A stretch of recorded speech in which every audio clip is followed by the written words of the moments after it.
سلیمان علیہ السلام کا عظیم لشکر جب وادی نملہ میں پہنچا تو چونٹیوں کا کون سا واقعہ پیش آیا؟ عظیم سلیمانی لشکر سے یہ مخلوق ڈر کر کیوں بھاگ کھڑی ہوئی، اور قرآن مجید کے اس واقعے کا جدید سائنس سے کیا تعلق ہے؟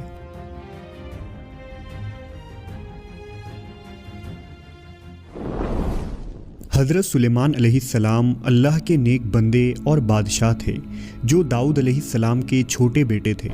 آپ 965 قبل مسیح میں حضرت داؤد کے جانشین ہوئے اور تقریباً 60 سال فرما روا رہے۔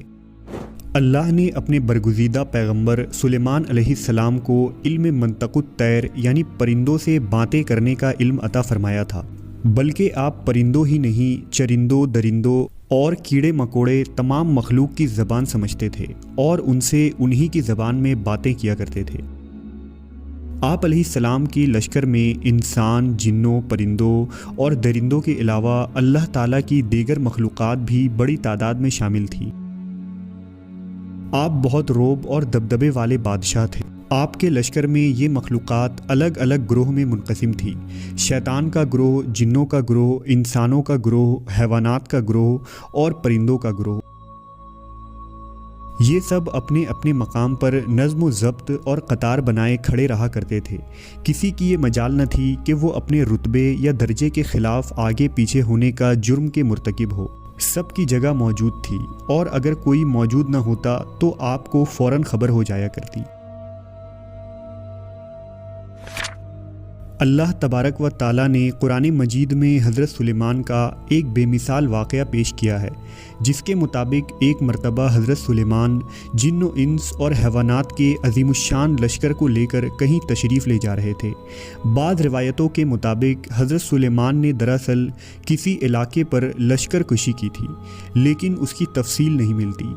لشکر سلیمانی پورے رعب و دبدبے کے ساتھ صحراؤں سے گزرتا، پہاڑوں کو پار کرتا، دریاؤں کو عبور کرتے ہوئے ایک بڑی وادی سے گزرا۔ یہ وادی نملہ یعنی چونٹیوں کی وادی کہلاتی تھی، جہاں کی زمین اور پہاڑوں میں لاکھوں کروڑوں سوراخ تھے جن میں چونٹیاں رہتی تھیں۔ نملہ کی یہ وادی اسقلان کے قریب تھی، جبکہ ابن بطوطہ نے لکھا کہ یہ وادی صبرون اور اسقلان کے درمیان تھی، جبکہ بعض مفسرین اسے ملک شام میں بتاتے ہیں۔ بہرحال لشکر سلیمانی کا اس وادی سے گزر ہوا۔ چونٹیوں کی ان بستی میں ایک ملکہ چونٹی تھی۔ ملکہ چونٹی اپنے رعایا چونٹیوں کا بہت خیال رکھتی تھی اور چونٹیوں کی اس سلطنت کا نظم و نسق بخوبی چلاتی تھی۔ تمام چونٹیاں اپنی ملکہ سے بہت پیار کرتی تھیں اور اس کے ایک اشارے پر بڑے سے بڑا کام کرنے کو تیار رہتی۔ اس وقت ملکہ چونٹی بہت سی دیگر چونٹیوں کے ساتھ وادی میں گھوم رہی تھی۔ اچانک اسے زمین میں عجیب سی دھمک محسوس ہوئی۔ وہ چونک کر رک گئی اور زمین سے آتی آواز کو غور سے سننے لگی۔ ملکہ چونٹی بولی، لگتا ہے کوئی بہت بڑی فوج ہماری وادی کی طرف آ رہی ہے۔ یہ ضرور حضرت سلیمان علیہ السلام کا لشکر ہے۔ دیگر چونٹیوں نے بھی اس کی بات سے اتفاق کیا۔ کچھ ہی دیر میں اس جانب سے دھول کے بادل اٹھتے دکھائی دینے لگے۔ جلد ہی فوج قریب آن پہنچی۔ سلیمان علیہ السلام اپنے تخت پر سوار اپنے فوج کے ساتھ آ رہے تھے۔ چونٹیوں کی ملکہ نے چیخ کر کہا، سلیمان علیہ السلام کی فوج قریب آ پہنچی ہے۔ میں حکم دیتی ہوں کہ تمام چونٹیاں اپنے بلوں میں چلی جائیں۔ سلیمان ہمیں کوئی نقصان پہنچانے نہیں آ رہے، مگر انہیں کیا معلوم کہ ہماری کثیر تعداد اس وادی میں موجود ہے اور زمین پر رینگ رہی ہے، لہٰذا کہیں لشکر ہمیں بے خبری میں کچل نہ ڈالے۔ حضرت سلیمان اس وقت 3 یا 5 میل کی دوری پر تھے، لیکن آپ علیہ السلام تک ملکہ چونٹی کی آواز پہنچ گئی۔ آپ اس کی بات سن کر مسکرانے لگے اور ملکہ چونٹی کی سمجھداری اور اپنے رعایا کے خیال رکھنے پر اس کی تعریف کرتے ہوئے فرمایا کہ بے شک ایک بادشاہ کو اپنی رعایا کی حفاظت کا اسی طرح خیال رکھنا چاہیے جس طرح یہ ملکہ چونٹی نے کیا ہے۔ اس واقعے میں ہمارے لیے بے شمار نصیحتیں اور سبق موجود ہیں، لیکن اس واقعے کا ایک پہلو جدید سائنس کی کڑیوں کو جوڑتا ہے۔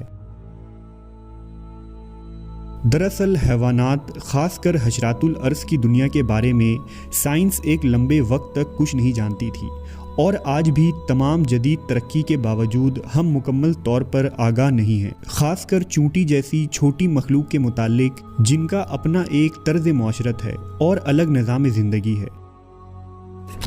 سال 1916 میں ای او ولزن اور ان کے ساتھیوں نے چونٹیوں پر کافی ریسرچ کی تھی۔ اسی طرح یونیورسٹی آف لوزن کے ایک اسٹڈی ریسرچ میں بتایا گیا کہ چونٹیاں دراصل دوسرے جانوروں سے کافی الگ اور سمجھدار مخلوق ہوتی ہیں، کیونکہ وہ آپس میں باتیں کرتی ہیں، لیکن یہ چونٹیاں آواز سے باتیں نہیں کرتی بلکہ ڈیٹا منتقل کر کے بات کرتی ہیں، اور اس کا طریقہ یہ ہوتا ہے کہ وہ اپنے منہ سے ایک فلوئڈ یا مواد نکالتی ہیں اور سامنے والی چونٹی کے منہ میں چپکا دیتی ہیں، اور دوسری چونٹی اس سے سارا پیغام ڈی کوڈ کر کے سمجھ لیتی ہیں۔